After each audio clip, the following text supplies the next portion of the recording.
Arriving at London Bridge.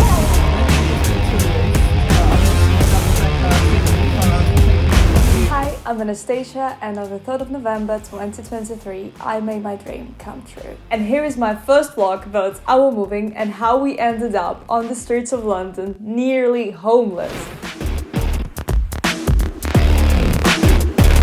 So, take the popcorn and grab a cup of tea, because it's gonna be exciting.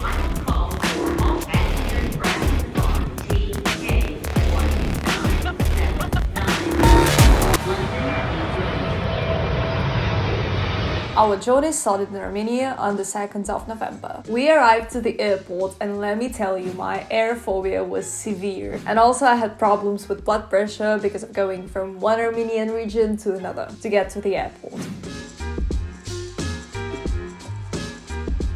I couldn't sleep, eat, breathe, think, and was super nervous about new things approaching my way. We had a long journey ahead of us. From Yerevan we were flying to Istanbul, where we were going to have a sleepover and then a flight to London in the morning.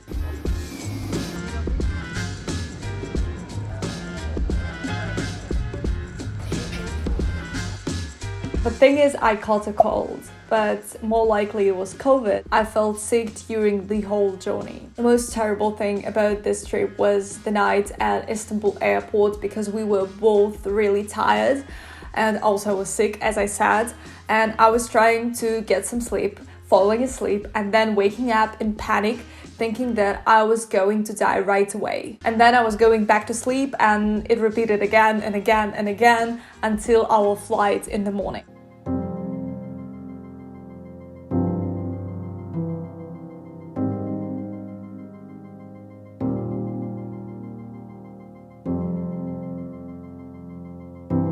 I woke up with a runny nose, but the nasal drops costed a fortune, so I was just trying to at least stay alive. Actually, this is not what you expect when you are going to fulfill your dream, and this is not how I imagined it when I was thinking about moving to London. You know, I wasn't even prepared that I would survive the first flight because of my destructive way of thinking, and also the panic disorder that I have, and my aerophobia, which is a hard mix. I became more energetic at the passport control because it started to feel real, like real. Yeah, so on the plane, I still didn't believe it because I felt like I didn't deserve it, that I was not enough to get a chance to at least see London. Just imagine you're going to London, it has been your dream for a very, very long time, but you're feeling sick.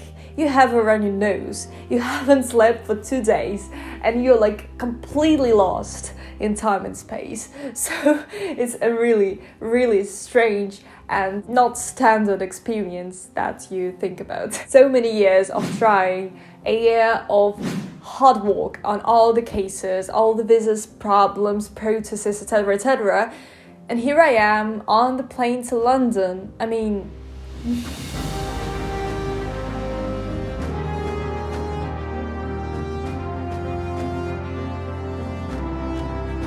When the plane was approaching London, my ears were hit. And it was extremely painful, the most painful experience with my ears on the plane in the entire lifetime. And since it was cloudy, I couldn't see anything outside. But my heart was racing, and I've experienced this feeling of something good is going to happen, even though I was really worried about my health condition. Spoiler, my ears felt blocked for 24 hours. And on the border, when we had a little interrogation by a police officer, I even couldn't hear half of the words he was saying, because I was like, yes, and then you feel like the big bump inside your ear, and you can't hear anything. Самое прекрасное в Лондоне сейчас — это мой голос, потому что я хожу и всех пугаю, особенно было весело на паспортном контроле. By the way, the queue on the border was really scary. We were there for 40 minutes just standing in line, and in one moment I felt like I was going to faint because I really wanted to drink, but I didn't have water with me. But I survived because I really wanted to see London. Our Russian cards don't work here, and we have just one international, but on the bus you can pay only buy 1 card per person, and the problem was that we couldn't even pay for a bus after leaving the airport.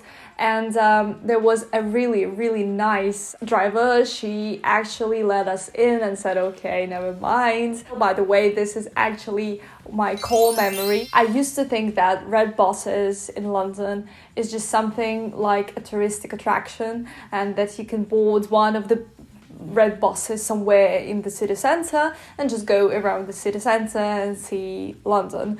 But it turns out that red buses are just the actual buses that people use here every day. Like double-decker is just something you're not expecting that when you're going out of the airport. It's a squirrel.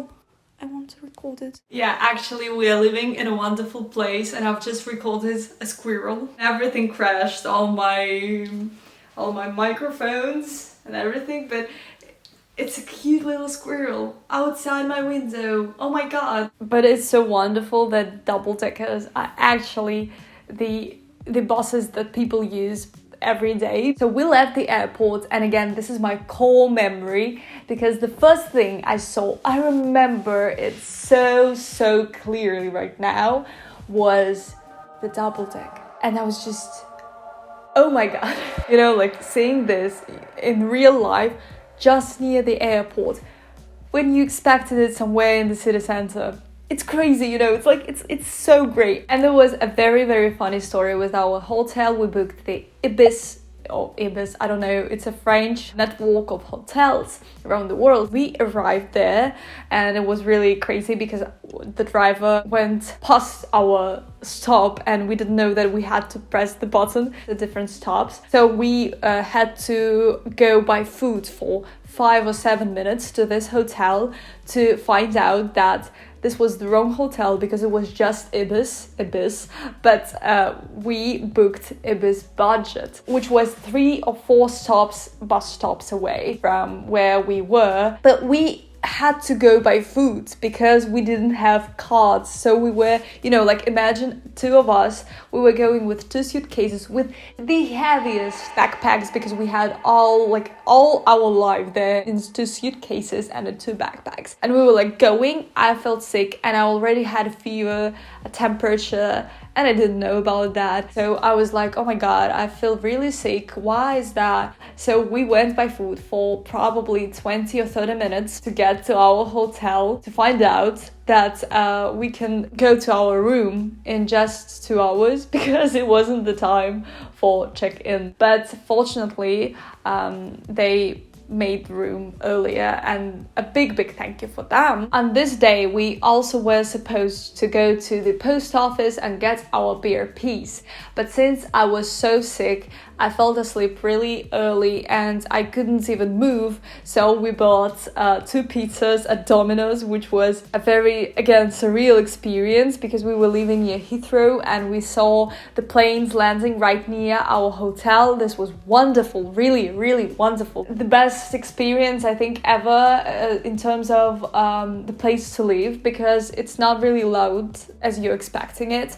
when you think about the airport near your hotel, and you just see how the plane lands, and this is so, you feel like a child. We went for pizza. I hadn't been eating for 2 days already because I was so worried to eat before the road, and I was just, you know, I was hungry as hell. I ate pizza and just fell asleep.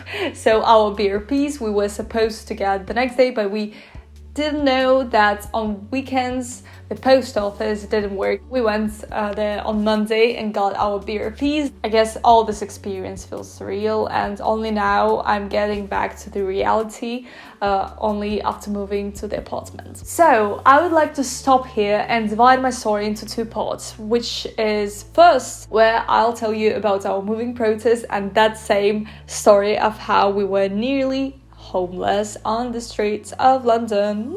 And the second part of this series of vlogs, I think will be something about how we spent our first days, my husband's premiere at Charing Cross, my first experience with London Film Jam and introducing myself to filmmaking community. How do I say that? I'm not sure because everything changes really quickly, and probably the next vlog will be a bit about different things. But if you have anything that you want to see in the next video, or if you have any questions, please don't hesitate to ask them in the comments below. So this was my first vlog from the UK, and I put so much effort into this video, so please put thumbs up and subscribe to my channel. Write the comments if you like this video, because this is how I'll know that this is what you need. And I see you in my next video. Stay cinematic and don't be afraid of witches. Bye!